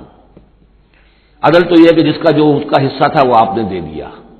احسان یہ ہے کہ مزید اپنی طرف سے کچھ اور دے دیجیے، یہ احسان ہے۔ اللہ تعالیٰ محسنین کو پسند کرتا ہے۔ اور ذی القربیٰ، ایتاء ذی القربیٰ، اپنے قرابت داروں کا حق ادا کرنا، ان سے حسن سلوک، صلہ رحمی کرنا، یہ تین چیزیں ہیں کہ جس پر گویا کہ ایک اچھے معاشرے کی بنیاد ہے، یہ مثبت چیزیں ہیں۔ گویا کہ امر بالمعروف نہی عن المنکر جو ہے تو اللہ تعالیٰ تو ان تین چیزوں کا حکم دیتا ہے، اور وہ تین منکرات کیا ہے جس کا کہ جسے روکتا ہے، وَيَنْهَىٰ عَنِ الْفَحْشَاءِ وَالْمُنکَرِ وَالْبَغْيِ، روکتا ہے ایک تو بے حیائی کے کاموں سے، یہ ایک پردہ ہے، حیا جو ہے انسان کے اندر ایک بڑی قیمتی شے ہے، بے حیا باش و ہر چے خائی کن، ایک دفعہ یہ حیا کا جو ہے نا پردہ اتر جائے تو پھر انسان جو ہے بے شرم ہو کر جو چاہے کرتا پھرے پھر، تو حیا بے حیائی سے روکتا ہے۔ اور منکر وہ شے ہے جس کے برے ہونے پر تمہاری فطرت گواہ ہے کہ یہ شے برائی ہے۔ والبغی، اور سرکشی اللہ کے خلاف، سرکشی لوگوں کے خلاف، سرکشی لوگوں کے خلاف ہوگی تو وہ عدوان ہے، زیادتی ہے، ظلم ہے، اللہ کے خلاف ہے تو وہ کفر ہے اور وہ بغاوت ہے۔ یعظکم، اللہ تعالیٰ تمہیں نصیحت کر رہا ہے، لعلکم تذکرون، تاکہ تم نصیحت اخذ کرو، رہنمائی حاصل کرو۔ وَأَوْفُوا بِعَهْدِ اللَّهِ إِذَا عَاهَدتُّمْ، یہ جو چند آیات اب آگے آ رہی ہیں یہ مشکلات القرآن میں سے ہیں، اس میں کافی مفسرین کے مابین اختلافات بھی ہیں، لیکن میں نے جتنا بھی غور و فکر کیا ہے اور جن حضرات کی آراء سے مجھے اتفاق ہے وہ میں بیان کروں گا، باقی ساری آراء میں بیان نہیں کر سکتا۔ یہاں میرے نزدیک یہاں سے اصل میں اہل کتاب کی طرف روئے سکون ہے۔ میں آپ کو بتا چکا ہوں کہ مکی صورتوں میں اہل کتاب سے براہ راست خطاب نہیں ہے، یا بنی اسرائیل یا اہل کتاب نہیں ملے گا، لیکن سورہ انعام ہی سے بات شروع ہو گئی تھی، کچھ نہ کچھ ان کی طرف روئے سکون ہے، اشارے ہیں، اس لیے کہ یہ دور ایسا تھا کہ جس میں مدینے میں خبریں پہنچ چکی تھی، محمد رسول اللہ صلی اللہ علیہ وسلم نے نبوت کا دعویٰ کیا ہے، اہل کتاب کے کان بھی کھڑے ہو چکے تھے، ان میں سے کچھ لوگ تھے پہچان بھی چکے تھے، اور وہ یہ کہ گویا کہ منتظر بھی ہوں گے کہ اب ہم ان کی تصدیق کریں گے، ذرا اور دیکھ لیں، ذرا اور ان کے بارے میں صحیح معلومات ہمیں حاصل ہو جائیں۔ کچھ لوگوں کے اندر حسد کی آگ اسی وقت سے بھڑک چکی ہوگی، وہی ہے کہ جنہوں نے سکھا پڑھا کر پوچھا تھا کہ ان سے پوچھو اگر یہ نبی ہونے کا دعویٰ کرتے ہیں تو یہ بنی اسرائیل مصر کیسے پہنچ گئے تھے؟ یہ تو حضرت ابراہیم علیہ السلام کی نسل سے تھے، حضرت ابراہیم تو فلسطین میں رہتے تھے، الخلیل میں وہ دفن ہیں، یہ مصر کیسے پہنچ گیا جو حضرت موسیٰ علیہ السلام نے لے کر وہاں سے آئے؟ تو پوری سورہ مبارکہ سورہ یوسف جو ہم پڑھ چکے ہیں کہ کیا کیا شکل بنی، کیا سبب بنا، کیا حالات تھے جن میں کہ بنی اسرائیل وہاں جا کر آباد ہوئے۔ تو اس طرح سے اب یہاں پہ اصل میں روئے سخن ان کی طرف ہے۔ وَأَوْفُوا بِعَهْدِ اللَّهِ إِذَا عَاهَدتُّمْ وَلَا تَنقُضُوا الْأَيْمَانَ بَعْدَ تَوْكِيدِهَا، اور دیکھو اللہ کے عہد کو پورا کرو جبکہ تم وہ عہد کر چکے ہو جو بنی اسرائیل سے اذ اخذ اللہ میثاقکم، وہ جو بار بار آیا ہے، یہ تو تفسیر تو پھر جو ہے مدنی صورتوں میں آئی ہے جو ہم پڑھ چکے ہیں، وہ بعد میں نازل ہوں گی، ابھی گویا کہ اس کی طرف اشارہ کیا جا رہا ہے تاکہ جو ان کے صاحب علم ہیں وہ بات کو پا لیں، سمجھ لیں۔ عاقلہ را اشارہ کافی ہے۔ وَأَوْفُوا بِعَهْدِ اللَّهِ إِذَا عَاهَدتُّمْ، دیکھو اللہ کے عہد کو پورا کرو جبکہ تم نے عہد کیا ہے۔ وَلَا تَنقُضُوا الْأَيْمَانَ بَعْدَ تَوْكِيدِهَا، اور اپنی قسموں کو مضبوطی سے باندھنے کے بعد مت توڑا کرو۔ وَقَدْ جَعَلْتُمُ اللَّهَ عَلَيْكُمْ كَفِيلًا، اور اس پر تم نے اللہ کو کفیل بنایا ہے، اللہ کو گواہ بنا کر قسمیں کھائی ہیں، اللہ کو گواہ بنا کر تم نے عہد کیے تھے۔ ان اللہ یعلم ما تفعلون، اللہ جانتا ہے جو کچھ کہ تم کر رہے ہو۔ وَلَا تَكُونُوا كَالَّتِي نَقَضَتْ غَزْلَهَا مِن بَعْدِ قُوَّةٍ أَنْكَاثًا، اس عورت کے مانند نہ بن جاؤ، اس دیوانی عورت کے مانند کہ جس نے بڑی محنت اور مشقت سے سوت کاٹا اور پھر اسے ٹکڑے ٹکڑے کر دیا۔ یہ گویا کہ ایک تمثیل دی گئی ہے، منتظر چلے آ رہے تھے تم نبی کی آمد کے، تم تو ان کے حوالے سے اپنے جو لوگ تھے یہاں کے عرب انہیں دھمکایا کرتے تھے کہ جب وہ آئیں گے تو ہم ان کے ساتھ ہو کر جنگ کریں گے، تو پھر یہ کہ تم ہمیں کبھی شکست نہیں دے سکو گے۔ اب یہ کیا ہو رہا ہے کہ جب اس نبی کا ظہور ہو رہا ہے تو اب تمہارے دل میں طرح طرح کے خیالات آ رہے ہیں، تو کیا اس بوڑھی عورت کی طرح کہ جس کی عقل ماری گئی تھی، بڑی محنت سے سود کاٹتی تھی اور پھر توڑ دیتی تھی، تو تم اپنا یہ سارا جو تانا بانا بنے بیٹھے تھے اب تک، اب تم چاہتے ہو کہ اس کو توڑ دو، تار تار کر دو۔ وَلَا تَكُونُوا كَالَّتِي نَقَضَتْ غَزْلَهَا مِن بَعْدِ قُوَّةٍ أَنْكَاثًا تَتَّخِذُونَ أَيْمَانَكُمْ دَخْلًا بَيْنَكُمْ أَن تَكُونَ أُمَّةٌ هِيَ أَرْبَىٰ مِنْ أُمَّةٍ، تم نے اپنی قسموں کو دخل دینے کا ذریعہ بنا لیا ہے اپنے مابین، مبادا کوئی اور قوم کسی دوسری قوم سے چڑھتی ہوئی نہ ہو جائے۔ یعنی تمہاری یہ قومی کشاکش ہے کہ تم نہیں چاہتے کہ بنی اسماعیل جو ہیں اب انہیں یہ سبقت حاصل ہو جائے، یہ فضیلت حاصل ہو جائے جو بنی اسرائیل کو حاصل تھی 2000 برس۔ ان تکون امۃ ہی اربع من امۃ،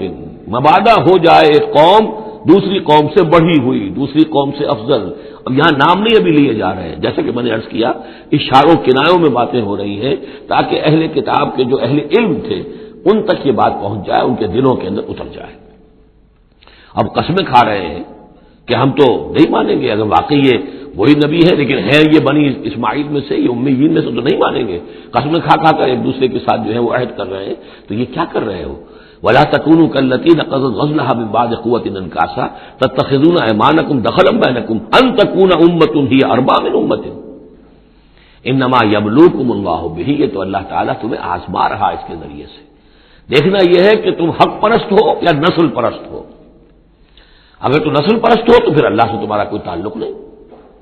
اگر حق پرست ہے تو اللہ تعالیٰ نے اگر تمہاری نسل کے اندر رکھا ہوا تھا اب کسی اور نسل میں رکھ دیا ہے، اور پھر یہ کہ وہ اتنی دور کی نسل بھی نہیں، ابراہیم ہی کی نسل سے ہے۔ تمہارے جد امجد جو ابراہیم ہے انہی کی ایک شاخ تم ہو، تو انہی کی ایک شاخ جو ہے وہ محمد رسول اللہ کی قوم ہے، تو ان کو ہم نے چن لیا ہے۔ ان تکون امۃ ہی اربع من امۃ، اسی میں تم اسی جو ہے بغیم بینہم کے حوالے سے اب تم جو ہے اس آزمائش میں ناکام ہو رہے ہو، انما یبلوکم اللہ بہ، یہ تو اللہ تمہاری آزمائش کر رہا ہے، وَلَيُبَيِّنَنَّ لَكُمْ يَوْمَ الْقِيَامَةِ مَا كُنتُمْ فِيهِ تَخْتَلِفُونَ، اور پھر اللہ تعالیٰ لازماً ظاہر کر دے گا تمہارے لیے قیامت کے دن جو کچھ کہ تم جس میں اختلاف تم نے کیا تھا۔ وَلَوْ شَاءَ اللَّهُ لَجَعَلَكُمْ أُمَّةً وَاحِدَةً، اللہ چاہتا تمہیں ایک ہی امت بنا دیتا، یہ تفریقی نہ ہوتی کہ ایک امت کو ہٹا کر دوسری امت کو ہم لے آئے، ایک امت کو ہم معزول کر رہے ہیں دوسری امت کو لا رہے ہیں، ہم چاہتے یہ بھی کر سکتے تھے، تمہارے ہی اندر جو ہے ایک اور نشأت ثانیہ ہو جاتی، نشأت ثالثہ ہو جاتی، ایک نشأت ثانیہ تو ہو چکی تھی، ایک مرتبہ نیبوکدنضر کے ہاتھوں برباد ہوئے ہیکل سلیمانی تباہ ہو گیا تھا، پھر حضرت عزیر علیہ الصلوۃ والسلام کی دعوت توبہ اور اصلاح کے ذریعے سے تمہارے اندر دوبارہ ایک زندگی پیدا ہو گئی، تمہیں پھر ایک اور عروج ہوا، اب کر سکتے تھے یہ، اب پھر تیسری مرتبہ پھر تمہارے اندر ہی کوئی دعوت اچھی اٹھتی، تمہارے اندر ہی اب کوئی نبی بھیج دیتے، وہ تمہارے اندر سے پھر جو ہے اصلاح کی ایک تحریک اٹھاتا اور پھر تم سیدھے راستے پر آتے اور اللہ تعالیٰ تم پر رحم فرما دیتا اور قرآن بھی تمہیں کو دے دیتا، اللہ کر سکتا تھا۔ لو شاء اللہ لجعلکم امۃ واحدہ ولکن یضل من یشاء ویہدی من یشاء، لیکن اللہ تعالیٰ کا فیصلہ یہی ہے، وہ ہدایت دیتا ہے جو چاہتا ہے اور گمراہ کرتا ہے جس کو چاہتا ہے، اور یہ دونوں ترجمے ہوں گے، وہ ہدایت دیتا ہے اس کو جو ہدایت کا طالب ہے اور گمراہ کرتا ہے اس کو جو گمراہی کا طالب ہے۔ وَلَتُسْأَلُنَّ عَمَّا كُنتُمْ تَعْمَلُونَ، اور تم سے پوچھا جائے گا، باز پرس ہوگی اب جو کچھ تم کر رہے ہو، تم ایک بہت بڑے امتحان سے اب دو چار ہو رہے ہو، تمہارے پاس علم ہے، تمہارے پاس کتاب ہے، اب وہ انداز یاد کیجئے کہ جو سورہ بقرہ کے 5ویں رکوع میں یا بنی اسرائیل اذکروا نعمتی التی انعمت علیکم واوفوا بعہدی اوف بعہدکم وایای فارہبون وآمنوا بما انزلت مصدقا لما معکم ولا تکونوا اول کافر به ولا تشتروا بآیاتی ثمنا قلیلا وایای فاتقون ولا تلبسوا الحق بالباطل وتکتموا الحق وانتم تعلمون، وہی تو بات شروع ہوئی کہ اوفوا بعہد اللہ اذا عاہدتم، یا بنی اسرائیل اذکروا نعمتی التی انعمت علیکم واوفوا بعہدی اوف بعہدکم وایای فارہبون۔ یہ در حقیقت یہ آیات جو ہیں یہ تمہید ہیں گویا کہ سورہ بقرہ کے 5ویں رکوع میں جو آیات آئی ہیں ان کی۔ وَلَا تَتَّخِذُوا أَيْمَانَكُمْ دَخَلًا بَيْنَكُمْ فَتَزِلَّ قَدَمٌ بَعْدَ ثُبُوتِهَا، اب دیکھو اپنی قسمیں جو کھا کھا کے اب تم ایک دوسرے کے ساتھ معاہدے کر رہے ہو کہ ہم نہیں مانیں گے، نہیں مان لائیں گے، نہ ان قسموں کو تم اپنے درمیان دھوکے کا ذریعہ بناؤ کہ ایک قدم جمنے کے بعد اور پھسل جائے، تمہارے دل میں بات آ چکی ہے، تم پہچان چکے ہو، یعرفونہ کما یعرفون ابناہم، اب تم پھسلو گے تو ظاہر بات ہے کہ فنہارا بہی فی نار جہنم، تو پھر تو یہ کہ سیدھے سیدھے جہنم کی آگ میں گرو گے، وَتَذُوقُوا السُّوءَ بِمَا صَدَدتُّمْ عَنْ سَبِيلِ اللَّهِ، اور تمہیں برائی کا مزہ چکھنا پڑے، عذاب کا مزہ چکھنا پڑے بسبب اس کے کہ تم نے روکا لوگوں کو اللہ کے راستے سے، تمہیں تو چاہیے تھا کہ سب سے پہلے کھڑے ہو کر گواہی دیتے۔ وَمَنْ أَظْلَمُ مِمَّنْ كَتَبَ شَهَادَةً عِندَهُ مِنَ اللَّهِ، تم کہتے کہ ہاں بالکل ٹھیک ہے، ہماری کتابوں میں جو تھی یقیناً محمد اللہ کے رسول ہیں، سب سے پہلے تمہیں بڑھ کر ان کی توثیق کرنی چاہیے۔ وَلَا تَكُونُوا أَوَّلَ كَافِرٍ بِهِ، کہا تم سب سے پہلے کافر ہوئے جا رہے ہو۔ وَلَكُمْ عَذَابٌ عَظِيمٌ، اور تمہارے لیے بہت بڑا عذاب ہے۔ وَلَا تَشْتَرُوا بِعَهْدِ اللَّهِ ثَمَنًا قَلِيلًا، دیکھو اللہ کے اس عہد کو حقیر سی قیمت کے عوض فروخت نہ کرو۔ انما عند اللہ هو خیر لکم، جو کچھ اللہ کے پاس ہے وہ بہت بہتر ہے، جو اس کی نعمتیں ہیں، انعام ہیں، آخرت کی نعمتیں ہیں، جنت کی نعمتیں ہیں، تم ان کو ہاتھ سے دے رہے ہو، گنوا رہے ہو، اور دنیا کی یہ تھوڑی سی حیثیت، اپنی مسند، اپنی چودراہٹ، اپنی مشیخیت جو ہے اس کو تم چھوڑنے کو تیار نہیں ہو۔ ان کنتم تعلمون، اگر تم علم رکھتے ہو، ما عندکم ينفد وما عند اللہ باق، جو تمہارے پاس ہے وہ ختم ہو جائے گا اور جو اللہ کے پاس ہے وہ باقی رہنے والا ہے۔ وَلَنَجْزِيَنَّ الَّذِينَ صَبَرُوا أَجْرَهُمْ، اور ہم لازماً دیں گے صبر کرنے والوں کو ان کا اجر، بِأَحْسَنِ مَا كَانُوا يَعْمَلُونَ، ان کے اعمال کے بہترین جو اعمال ہوں گے، جو کچھ وہ کر رہے ہیں ان میں سے بہترین اعمال کے حساب سے انہیں اجر دیں گے۔ یعنی ہر نیکوکار کے سارے اعمال ایک درجے کے نہیں ہوتے، کبھی چھوٹی نیکی کی ہے، بڑی نیکی کی ہے، لیکن ہم ان کا مقام ان کی بڑی نیکیوں کے حوالے سے معین کریں گے۔ من عمل صالحا من ذکر او انثى وهو مؤمن، جس نے بھی نیک عمل کیا، خواہ وہ مرد ہو خواہ عورت، لیکن ہو مومن، فلنحيينه حیاۃ طیبۃ، ہم اسے زندہ رکھیں گے دنیا میں بڑی پاکیزہ زندگی، اسے دل کا سکون ہوگا، الا بذکر اللہ تطمئن القلوب، ان کے لیے نہ خوف ہوگا نہ کوئی حزن ہوگا، الا ان اولیاء اللہ لا خوف علیہم ولا هم يحزنون، وَلَنَجْزِيَنَّهُمْ أَجْرَهُمْ بِأَحْسَنِ مَا كَانُوا يَعْمَلُونَ، ہم انہیں دنیا کے اندر بھی زندگی جو دیں گے وہ بڑی پاکیزہ زندگی ہوگی، چاہے روکھی سوکھی کھا رہے ہوں لیکن صبر و شکر کی زندگی ہوگی، دل مطمئن ہوں گے، دل میں غنا ہوگا، الغنا غنا النفس، حضور نے فرمایا اصل جو ہے امیری وہ تو دل کی امیری ہے، دل غنی ہے تو انسان غنی ہے، اور کروڑوں روپے رکھتا ہے پھر بھی اس کے اندر لالچ ہے تو وہ فقیر ہے۔ وَلَنَجْزِيَنَّهُمْ أَجْرَهُمْ بِأَحْسَنِ مَا كَانُوا يَعْمَلُونَ، ان کو جو بدلہ ہم دیں گے تو وہ ان کے جو بہترین اعمال ہوں گے ان کے حوالے سے۔ فَإِذَا قَرَأْتَ الْقُرْآنَ فَاسْتَعِذْ بِاللَّهِ مِنَ الشَّيْطَانِ الرَّجِيمِ، تو جب آپ قرآن پڑھا کیا کریں تو اللہ کی پناہ طلب کر لیا کیجئے مردود شیطان سے۔ یہ ہے حکم جس پر کہ ہم عمل کرتے ہیں، جب بھی قرآن پڑھنا ہو تو پہلے اعوذ باللہ من الشیطان الرجیم تعوذ کرتے ہیں۔ انہ لیس لہ سلطان علی الذین آمنوا، یقیناً اس کے پاس کوئی سند نہیں ہے، اختیار نہیں ہے، کوئی طاقت نہیں ہے ان لوگوں پر کہ جو ایمان لائے، وعلی ربہم یتوکلون، اور جو اپنے رب پر توکل کرتے ہوں۔ انما سلطانہ، اس کا زور چلتا ہے علی الذین یتولونہ، ان پر جو خود اس کے دوست بنتے ہیں،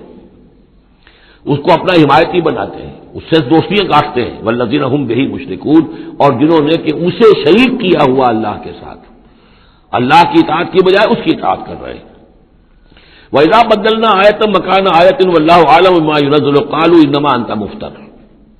اور جب ہم کوئی ایک آیت کی جگہ دوسری آیت بدل دیتے ہیں، وہ میں عرض کر چکا ہوں، یہ سارے مضامین سورہ بقرہ میں آ چکے ہیں، مَا نَنسَخْ مِنْ آیَةٍ أَوْ نُنسِهَا نَأْتِ بِخَيْرٍ مِنْهَا أَوْ مِثْلِهَا، وہی مضمون ہے یہ۔ جب ہم ایک آیت کی جگہ کوئی دوسری آیت بدلتے ہیں، واللہ عالم بما ينزل، اور یہ کوئی الٹ اپ نہیں ہے، اللہ جو کچھ نازل فرما رہا ہے خوب جانتا ہے۔ ایک دور میں وہ حکم صحیح تھا، اب حالات بدل گئے، اب یہ حکم صحیح ہے۔ قالوا انما انت مفتر، وہ کہتے ہیں یہ تو آپ افترا کر رہے ہیں، پہلے یہ کہا تھا اب یہ کہہ رہے ہیں، اگر اللہ کا کلام ہوتا اس میں تبدیلی کیسے ہو سکتی ہے؟ بل اکثرهم لا يعلمون، لیکن ان کی اکثریت علم سے آ رہی ہے۔ قل نزلہ روح القدس، کہہ دیجئے اس کو اتارا ہے روح القدس۔ اب یہ روح کا لفظ حضرت جبرائیل کے لیے نوٹ کر لیجئے۔ قل نزلہ، اتارا ہے اس کو روح القدس نے، پاک فرشتے نے، من رب کا، آپ کے رب کی طرف سے، بالحق، کے حق کے ساتھ، لیثبت الذین آمنوا، تاکہ اہل ایمان کے دلوں کو اور ان کے قدموں کو جمائے۔ اس سے پہلے جو ہے کذالک لنثبت بہ فؤادک ورتلناہ ترتیلا، یہ آ جائے گا آگے چل کر، تاکہ حضور کے دل کو بھی تثبیت ہو اس سے اور اہل ایمان کے دلوں کو بھی اس سے ثبات ملے۔ وہدی وبشریٰ للمسلمین، یعنی جیسے جیسے حالات بدل رہے ایسے ایسے، اب جائے ایک قصہ جو ہے آدم و ابلیس کا ایک دفعہ آیا، پھر دوسری دفعہ آیا، پھر تیسری دفعہ آیا، اس میں کوئی تھوڑا تھوڑا فرق بھی آ رہا ہے، ایک چیز وہاں بیان کی گئی، ایک چیز اب یہاں واضح کی جا رہی ہے۔ یہ ساری چیزیں جو ہے یہ اس لیے ہیں تاکہ بدلتے ہوئے حالات میں اہل ایمان کو ہر دور کے حالات کے مطابق جو ہے وہ اپنی رہنمائی کا سامان مل جائے۔ وَلَقَدْ نَعْلَمُ أَنَّهُمْ يَقُولُونَ إِنَّمَا يُعَلِّمُهُ بَشَرٌ، اور ہمیں خوب معلوم ہے کہ وہ یہ کہتے ہیں کہ یہ تو انہیں ایک انسان سکھا رہا ہے، کوئی شخص ہے، کوئی عجمی ہے، کوئی ہو سکتا ہے اہل کتاب میں سے ہو، بہت بڑا عالم ہے، اسے اپنے گھر میں انہوں نے رکھا ہوا ہے اور اس سے یہ چیزیں سیکھتے ہیں۔ لسان الذی یلحدون الیہ اعجمی، جس شخص کی طرف یہ منسوب کر رہے ہیں اس قرآن کو اپنے اسی غلط خیال کے حوالے سے، اس کو تو کہتے ہیں عجمی ہے، وہ عربی نہیں ہے۔ وہذا لسان عربی مبین، اور یہ قرآن نازل ہو رہا ہے اس زبان میں عربی میں جو بالکل صاف ہے، کوئی عجمی جو ہے ایسی صاف زبان کیسے بولے گا؟ ان الذین لا یؤمنون بآیات اللہ، یقیناً جو لوگ اللہ کی آیات پر ایمان نہیں رکھتے، لا یہدیہم اللہ، اللہ تعالیٰ بھی اب انہیں ہدایت نہیں دے گا، زبردستی ہدایت دینا اللہ کی سنت نہیں، اللہ کا طریقہ نہیں۔ وَلَهُمْ عَذَابٌ أَلِيمٌ، اور ان کے لیے دردناک عذاب ہے۔ انما یفتری الکذب الذین لا یؤمنون بآیات اللہ، افطرا بازی تو وہ کر رہے ہیں، جھوٹ وہ گھڑ رہے ہیں جو اللہ کی آیات پر ایمان نہیں رکھتے۔ وَأُولَٰئِکَ هُمُ الْكَاذِبُونَ، اور حقیقت میں وہ ہے کہ جو جھوٹے ہیں۔ من کفر باللہ من بعد ایمانہ، اور جو شخص ایمان لانے کے بعد اللہ کے ساتھ کفر کرے گا۔ اب اس میں بھی دونوں باتیں ہیں، ایک تو یہ کہ دل میں ایمان آ گیا اگرچہ ابھی اس نے اعلان نہیں کیا، لیکن دل میں ایمان آ چکا، کوئی عالم ہے اس کو سمجھ میں آ گئی بات صحیح ہے۔ یہ بھی میں آپ کو یاد آ گئی تو بتا دیتا ہوں، اسی شہر کراچی میں اس وقت ایک بہت بڑے عالم دین ہیں اور بہت اس وقت معروف ہیں، مشہور ہیں۔ کئی سال پہلے کی بات ہے، ابھی سید سراج الحق صاحب بھی یہاں موجود ہیں، ان کے مکان پر میں مقیم تھا، ان سے گفتگو ہوئی، انہوں نے کہا کہ میں نے آپ کا ایک ایک حرف پڑھا ہے اور مجھے آپ کی کسی بات سے کوئی اختلاف نہیں، لیکن ہم آپ کا ساتھ نہیں دے سکتے، اس لیے کہ ہم آپ کا ساتھ دیں گے تو اپنی برادری سے نکال دیے جائیں گے۔ ہماری علماء کی اپنی اپنی برادریاں ہیں، دیوبندیوں کی برادری ہے، یہ جو ہے یہ حسینی دیوبندی ہیں، ان کی مدنی گروپ کی برادری ہے، یہ تھانوی گروپ کی اپنی اپنی برادریاں ہیں، اور برادریوں کے حوالے سے مساجد کا نظام، مدارس کا نظام، یہ سارا جو ہے پورا سلسلہ بنا ہوا ہے۔ اگر ہم آپ کا ساتھ دیں گے اپنی برادری سے باہر نکال دیے جائیں گے، یہ صاف کہا۔ اور ایسے ہی ایک عالم دین پنجاب کے بھی ہیں، انہوں نے بھی یہ کہا، میں نے ہر چیز پڑھی ہے، صرف ایک چیز سے مجھے آپ کی اختلاف ہے، اور وہ یہ کہ جو زمینداری کے بارے میں مولانا تحسین صاحب کی بات کی آپ نے تائید کی ہے، بس باقی مجھے آپ کی کسی چیز سے اختلاف نہیں، لیکن ہم آپ کا ساتھ نہیں دے سکتے۔ تو جن پر حق واضح ہو جائے پھر وہ مصلحتوں کے تحت، وہ مصلحتیں پھر دل کو سمجھانے کے لیے ہوتی تو یہی ہے، اب ہمارا مدرسہ چل رہا ہے، ہمارا نام چل رہا ہے، اس سے خیر ہو رہا ہے، ہمیں اس برادری سے باہر نکال دیا جائے گا، پھر ہماری بات کون سنے گا، اور ہمارا جو خیر ہے وہ بند ہو جائے گا۔ آدمی انسان کو ریشنلائز تو کرتا ہے اپنے آپ کو مطمئن کرنے کے لیے۔ من کفر باللہ بعد ایمان ہی، جو شخص کفر کرے اللہ پر اس نے ایمان کے بعد، الا من اکرہ، سوائے اس کے کہ کوئی شخص مجبور کر دیا گیا ہو، اس کی جان پر بن گئی ہو، وقلبہ مطمئن بالایمان، اور اس کا دل ایمان پر جمع ہوا ہو، ولکن من شرح بالکفر، لیکن جو شخص کفر کے لیے پھر اپنے سینوں کو کھول دے گا، صدرا فعلیہم غضب من اللہ ولہم عذاب عظیم، ان پر اللہ کا غضب ہے اور ان کے لیے بہت بڑا عذاب ہے۔ اور یہ دونوں پر اس کا انطباق ہوگا، ایک انکشاف ہو گیا اگرچہ ابھی زبان سے کہنے کی نوبت نہیں آئی، اور ایک یہ کہ زبان سے کہہ بھی دیا ہاں ہم مان لائے بات صحیح ہے، اور پھر کسی مصلحت کی وجہ سے، کسی اپنے مفاد کی وجہ سے، کسی اپنے دھڑے بندے کی وجہ سے پھر واپس جائیں گے، تو ان کے لیے فرمایا من کفر باللہ من بعد ایمانہ الا من اکرہ وقلبہ مطمئن، ہاں جان بچانے کے لیے کلمہ کفر کہہ دینے کی اجازت ہے، دل جمع ہوا ہو، وقلبہ مطمئن بالایمان، ایمان پر دل جمع ہوا ٹھکا ہوا، صرف جان بچانے کے لیے رخصت ہے کہ کلمہ کفر کہہ کے جان بچا لو۔ ولیکن من شرح بالکفر صدرا، لیکن جو ان کا سینہ پھر کھل جائے کفر کے لیے اثر نو، وہ اپنے اسی پیشہ ورانہ ضرورتوں کے تحت، فعلیہم غضب من اللہ ولہم عذاب عظیم، ان پر تو غضب ہے اللہ کا اور ان کے لیے بہت بڑا عذاب ہے۔ ذالک بانہم مستحب الحیات الدنیا علی الاخرہ، اس لیے کہ انہوں نے دنیا کی زندگی کو محبوب رکھا، ترجیح دی آخرت کے مقابلے میں، وان اللہ لا یہدی القوم الکافرین، اور اللہ تعالیٰ ایسے کافروں کو ہدایت نہیں دیتا۔ اولئک الذین طبع اللہ علی قلوبہم، یہ وہ لوگ ہیں جن کے دلوں پر اللہ نے مہر کر دی ہے، وسمعہم، اور ان کے کانوں پر، وابصارہم، اور ان کی آنکھوں پر، واولئک هم الغافلون، اب یہ لوگ بالکل غافل ہیں، حقیقت سے ان کا اب کوئی تعلق نہیں۔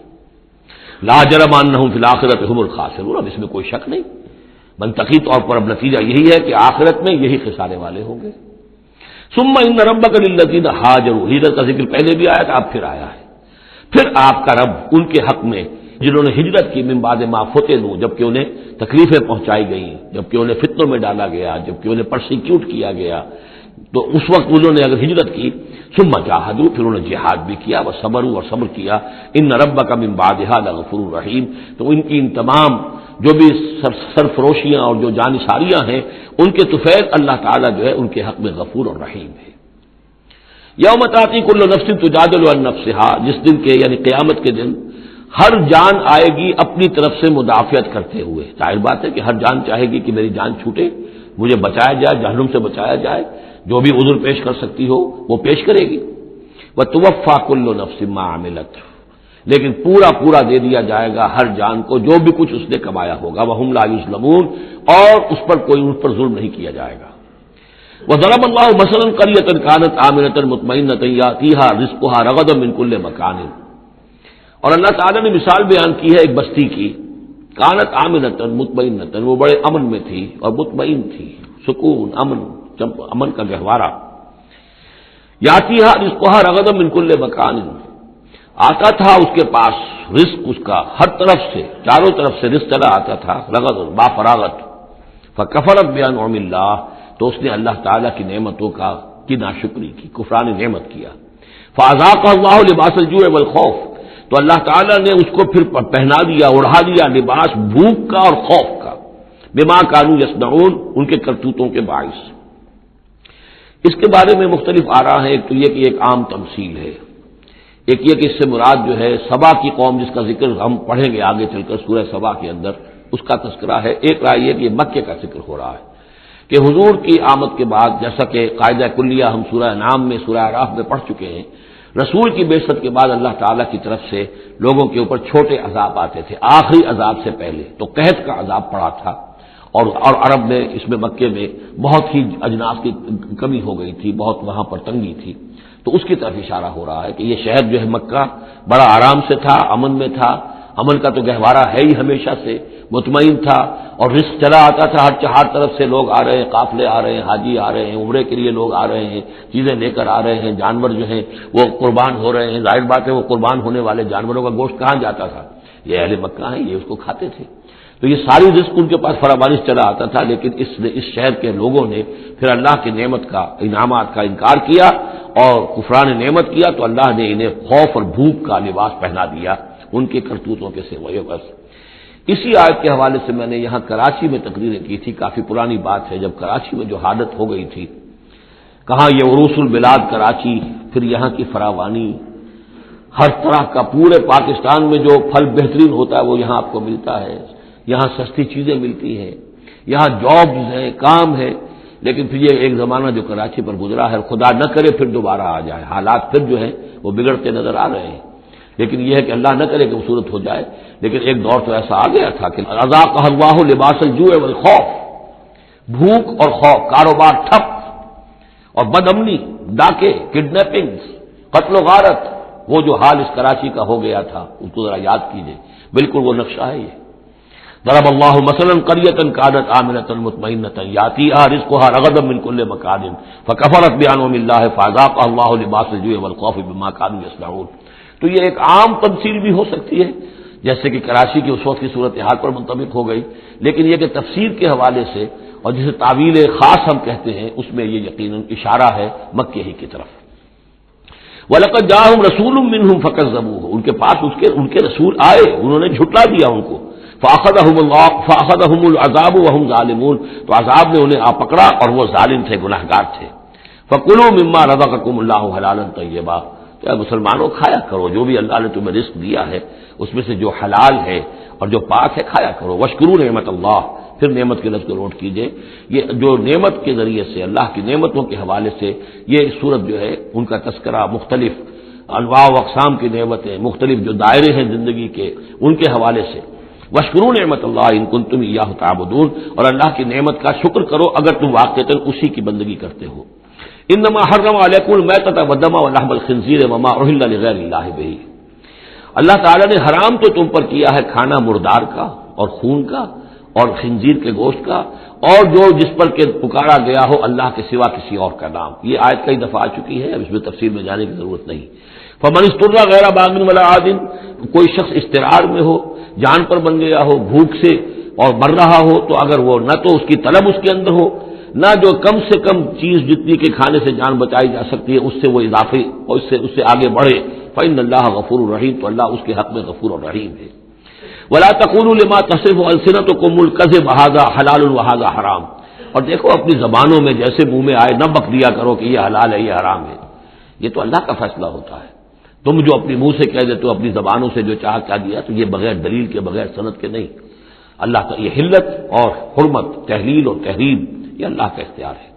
ولا تقولوا لمن تصف السنتكم الكذب، یہ جھوٹ جو اپنی زبان سے نکال دیتے ہو، هذا حلال وهذا حرام، یہ حلال ہے اور یہ حرام ہے، لتفتروا علی اللہ الكذب، تاکہ تم اللہ کی طرف جھوٹ منسوب کرو، ان الذين يفترون علی اللہ الكذب لا يفلحون، یقیناً جو لوگ اللہ تعالیٰ کی طرف جھوٹ منسوب کریں گے وہ فلاح نہیں پائیں گے۔ متاع قلیل، یہ سب برتنے کا سامان ہے، دنیاوی ضروریات ہے، تھوڑی سی دیر کے لیے فائدہ اٹھا لو، ولہم عذاب علیم، پھر ان کے لیے دردناک عذاب ہے۔ وعلی الذین ہادوا حرمنا ما قصصنا علیک من قبل، اور یہودیوں پر ہم نے بعض چیزیں حرام کر دی تھیں جن کی کہ تفصیل ہم پہلے آپ کو بتا چکے ہیں، یہ آ چکا ہے اس سے پہلے، کہ ان کے لیے ایک تو یہ کہ حضرت یعقوب نے چونکہ اونٹ کا گوشت اپنے اوپر خود حرام کر لیا تھا تو وہ معاملہ چلتا رہا، اس کے علاوہ بھی یہ ہے کہ جو چربی ان پر حرام کی گئی تھی حیوانات کی، وعلی الذین ہادوا حرمنا ما قصصنا علیک من قبل وما ظلمناہم،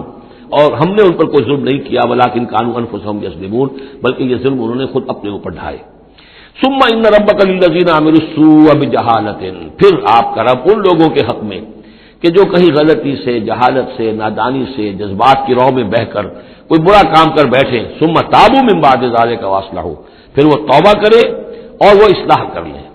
اس غلط کام کو چھوڑ دیں، حرام خوری سے باز آ جائیں، غلط کام جو ہے تج دیں ان کو۔ ان ربک من بعدھا، اگر وہ یہ شرطیں پوری کر دیں تو پھر آپ کا رب اس کے حق میں بھی، ان کے حق میں بھی غفور اور رحیم ہے۔ ان ابراہیم کان امۃ قانتا، یقیناً ابراہیم ایک امت تھے۔ اب یہ لفظ امت سمجھ لیجئے، اما یا اموں کا جو اصل مفہوم ہے وہ قصد کرنا ہے۔ اب یہ امت وقت کے لیے بھی آتا ہے، بعد امتن وذکر بعد امتن، سورہ یوسف میں ہم نے پڑھا ہے، وہ شخص جو ساقی تھا بادشاہ کا بھول گیا تھا، ایک مدت کے بعد اسے یاد آ گیا۔ تو جب ایک پوری ہو رہی ہے، زمانے کو بھی ہم کیونکہ فالو کرتے ہیں، ٹائم کو بھی، اور اسی طرح راستے کو بھی فالو کرتے ہیں، تو قصد کر رہے ہوتے ہیں اس کا، اس حوالے سے زمانے کو بھی مدت کہا گیا، راستے کو بھی جو ہے امت کہا گیا۔ پھر امت وہ بھی ہے کہ جو ہم مقصد لوگ ہیں، میرا بھی مقصد وہی ہے، آپ کا بھی وہی ہے، مسلمانوں کو جمع کرنے والا وہ مقصد ہے، کذالک جعلناکم امۃ وسطا لتکونوا شہداء علی الناس، تو یہ امت ہے۔ اسی طریقے سے گویا کہ ایک راستہ چلانے والے، ایک راستہ بنانے والے، ایک ریت ڈالنے والے حضرت ابراہیم تھے، جو اپنی ذات میں گویا کہ ایک امت تھے۔ ان ابراہیم کان امۃ قانتا، فرما بردار، للہ حنیفا، اللہ کے فرما بردار اور بالکل یکسو، ولم یکن من المشرکین، اور وہ ہرگز مشرکین میں سے نہیں تھے، شاکرا لانعمہ، وہ شکر گزار تھے اللہ تعالیٰ کی نعمتوں کے، اجتباہ ہو، اللہ نے انہیں پسند کر لیا تھا، وہداہ ہو، اور ہدایت دی تھی، الی صراط مستقیم، سیدھی راہ کی طرف، وآتیناہ فی الدنیا حسنہ، اور اسے دنیا میں بھی بھلائی اور خوبی عطا کی، وانہ فی الآخرۃ لمن الصالحین، اور یقیناً آخرت میں بھی وہ ہمارے نیک بندوں میں ہے۔ ثم اوحینا الیک، پھر ہم نے وحی کی آپ کی طرف اے محمد صلی اللہ علیہ وسلم، ان اتبع ملت ابراہیم حنیفا، کہ پیروی کیجئے ملت ابراہیم کی یکسو ہو کر، وما کان من المشرکین، اور وہ ہرگز مشرکین میں سے نہ تھے۔ انما جعل السبت علی الذین اختلفوا فیہ، یقیناً یہ ہفتے کا دن ان لوگوں کے لیے معین کیا گیا جنہوں نے اس میں اختلاف ڈالا۔ اصل میں بنی اسرائیل کے لیے بھی دن جو تھا مقرر وہ جمعہ ہی کا دن تھا، لیکن انہوں نے اپنی شرارت کی وجہ سے ناقدری کی، جمعے کو چھوڑا اور ہفتے کا دن اختیار کیا، تو اللہ نے پھر وہی ان کے لیے مقرر کر دیا۔ وَإِنَّ رَبَّكَ لَيَحْكُمُ بَيْنَهُمْ يَوْمَ الْقِيَامَةِ فِيمَا كَانُوا فِيهِ يَخْتَلِفُونَ، اور یقیناً آپ کا رب ان کے مابین فیصلہ کرے گا قیامت کے دن ان تمام چیزوں میں جن میں وہ اختلاف کرتے رہے تھے۔ ادع الى سبیل ربک بالحکمۃ والموعظۃ الحسنۃ وجادلهم بالتي احسن، بلاؤ اور دعوت دو اپنے رب کے راستے کی طرف، جیسے کہ سورہ یوسف میں تھا، قل هذه سبیلی ادعو الى اللہ علی بصیرۃ انا ومن اتبعنی، اے نبی کہہ دیجئے یہ میرا راستہ ہے، میں اللہ کی طرف بلا رہا ہوں، علی وجہ بصیرت، نہ صرف میں بلکہ میرے متبعین بھی۔ یہاں فرمایا بلاؤ اپنے رب کے راستے کی طرف بالحکمہ، دانائی کے ساتھ، والموعظہ، موعظۃ الحسنہ، اچھے وعظ، اچھی نصیحت، دل میں اتر جانے والی بات، وجادلہم باللتی احسن، اور اگر کہیں بحث کرنی پڑے، بحث و نزاع ہو تو وہ بھی بہت خوبصورتی کے ساتھ۔ ان ربک هو اعلم بمن ضل عن سبیلہ،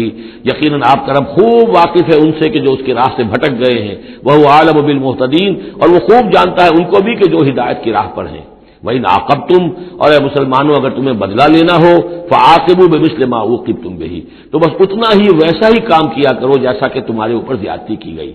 جیسا بھی اس سے آگے بڑھ کر نہیں۔ وَلَئِنْ صَبَرْتُمْ، اور اگر تم صبر کر لو، لَهُوَ خَيْرٌ لِّلصَّابِرِينَ، تو یہ تمہارے یہ صبر کرنے والوں کے حق میں بہتر ہے۔ وَاصْبِرْ، اور آخری حکم ہے حضور کو اور حضور کی خاطب سے تمام مسلمانوں کو، وَاصْبِرْ وَمَا صَبْرُكَ إِلَّا بِاللَّهِ، صبر کیجئے اور آپ کا صبر جو ہے اللہ کے سہارے پر ہے۔ جتنا اللہ پر اعتماد ہے، توکل ہے، اس کے وعدوں پر جتنا یقین ہے، اتنا ہی صبر کر سکے گا انسان۔ وَاصْبِرْ وَمَا صَبْرُكَ إِلَّا بِاللَّهِ وَلَا تَحْزَنْ عَلَيْهِمْ، اور اب ان کے بارے میں آپ رنجیدہ نہ ہوں کہ یہ لوگ اپنے کرتوتوں کی وجہ سے عذاب کے مستحق ہو چکے ہیں۔ وَلَا تَكُ فِي ضَيْقٍ مِّمَّا يَمْكُرُونَ، اور جو چالیں یہ چل رہے ہیں، سازشیں کر رہے ہیں، بیٹھ کے تدبیریں کر رہے ہیں، آپ کو اطلاعات پہنچتی ہے، ان سے بھی آپ دل تنگ نہ ہوں، آپ کے دل میں اس کی وجہ سے کوئی رنج نہ آئے۔ ان اللہ مع الذین اتقوا، اللہ ساتھ ہے اہل تقوی کے، ان کی چالیں کیا کریں گے؟ کیا ڈر ہے اگر ساری خدائی ہے مخالف، کافی ہے اگر ایک خدا میرے لیے ہے۔ ان اللہ مع الذین اتقوا، اللہ ساتھ ہے ان کے جنہوں نے تقوی کی روش اختیار کی، والذین هم محسنون، اور وہ لوگ کہ جو تقوی کے راستے پر چلتے ہوئے درجہ احسان پر فائز ہو گئے، اللہ کی معیت اور نصرت اور تائید اور اللہ کی طرف سے ہر وقت ان کی جو مدد ہے وہ شامل حال رہے گی۔ بارک اللہ لی ولکم فی القرآن العظیم ونفعنی وإیاکم بالآیات والذکر الحکیم۔